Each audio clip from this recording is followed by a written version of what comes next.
Oke, metode selanjutnya yang kita gunakan untuk melakukan preprocessing data adalah generating polynomial features.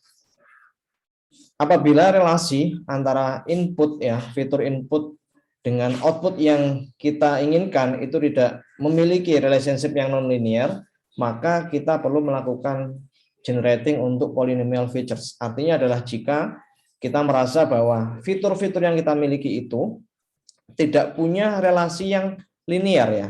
Nah, tidak punya relasi yang linear dengan outputnya, maka kita perlu menambahkan fitur baru. Nah, fitur baru itu kita gunakan generating polynomial features. Jadi kita akan menambahkan beberapa atribut baru berdasarkan atribut yang sudah kita miliki.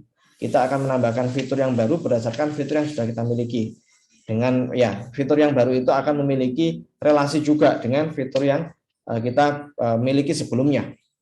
Ya, kita asumsikan bahwa X1, X2 sama Xn adalah input features ya.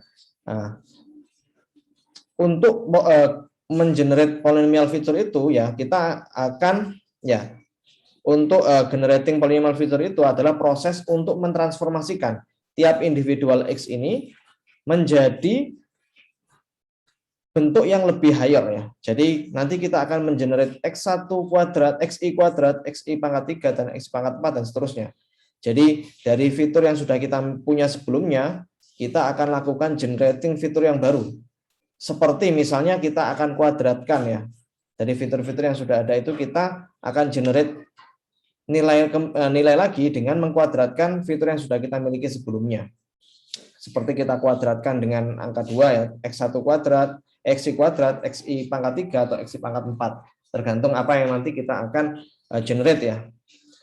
Atau memasukkan fitur baru yang mana fitur baru itu merupakan hasil perkalian dari fitur-fitur yang sudah ada. Misalnya XI kita kalikan dengan XJ, XI kita kalikan dengan XJ, kita kalikan dengan XK, seperti itu.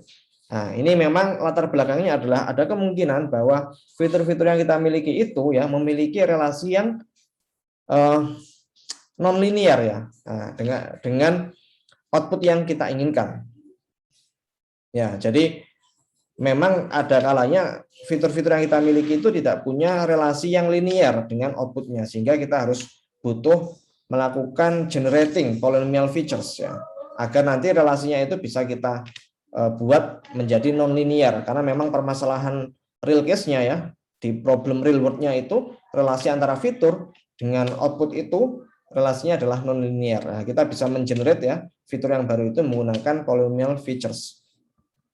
Ya contohnya seperti ini. Misal kita punya sebuah dua sampel ya, 25 sama 34 ini merupakan matriks yang merupakan dua sampel yang memiliki dua fitur. Nah, ini sampel yang pertama punya dua fitur, sampel yang kedua juga punya dua fitur.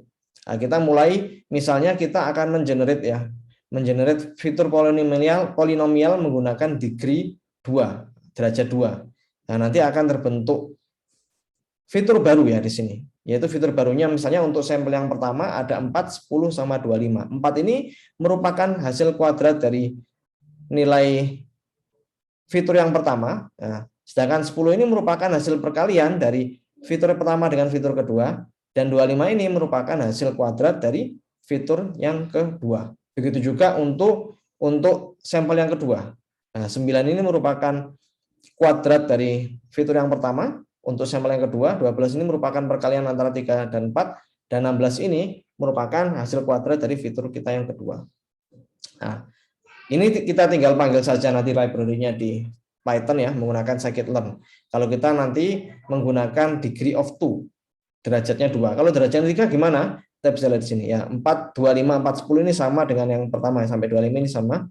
Nah, misalnya kita ingin menambahkan lagi fiturnya menggunakan degree of 3 atau derajat 3. Nah, ini kita bisa lihat di sini 8 ini merupakan perkalian antara 4 dengan 2. 20 ini perkalian antara 5 dengan 4 ya. 50 ini perkalian antara 5 dengan 10. 125 ini merupakan pangkat 3 dari nilai 5 ini.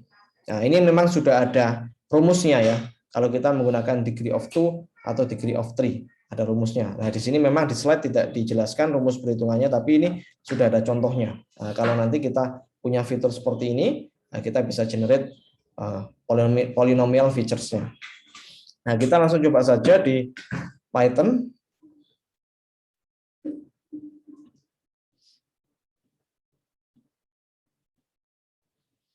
Oke.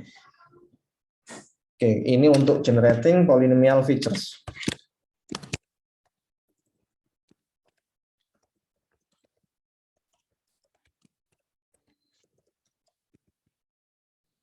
Oke.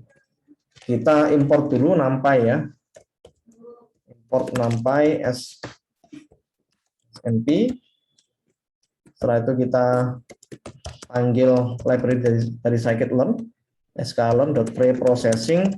Kita panggil import ya, kita import polynomial features.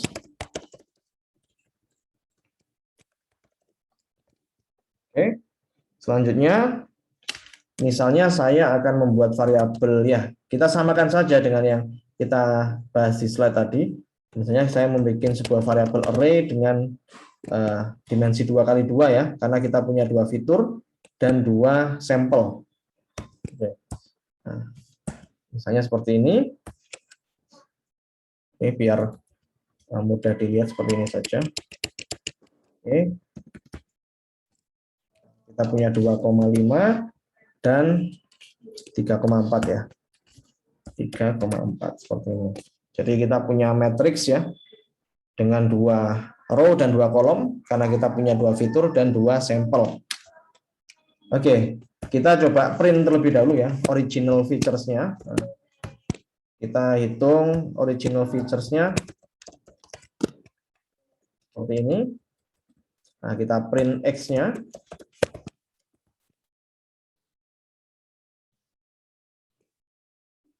Oke, ini salah ketik ya. Import. Oke, sebentar. Polynomial features. N ini. Oke. Oke, kita sudah punya fitur seperti ini ya, 2 sampel dan 2 fitur. Setelah itu kita akan melakukan transformasi menggunakan polynomial features-nya. Kita panggil saja polynomial features-nya.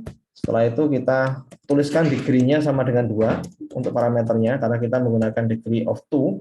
Terus kita include features-nya, include bias. Include bias ini saya kasih nilai false saja. Ini merupakan nilai default-nya. Oke. Terus kita lakukan transform fit ya, fit untuk bentar ini transformer fit untuk nilai x ya. Nah, setelah itu xp ya sama dengan transformer transform nilai x tadi ya.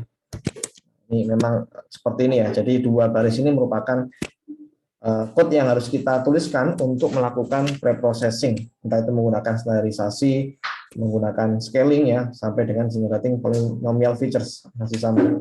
Oke, selanjutnya kita coba cetak ya, print generated polynomial features degree of 2 seperti ini ya, degree of 2, dan kita coba print hasil generating polynomial features-nya.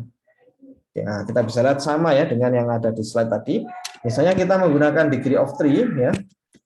Kita tinggal copy saja. Oke, nah ini kita menggunakan degree of 3. Nanti hasilnya juga kurang lebih sama dengan yang ada di slide.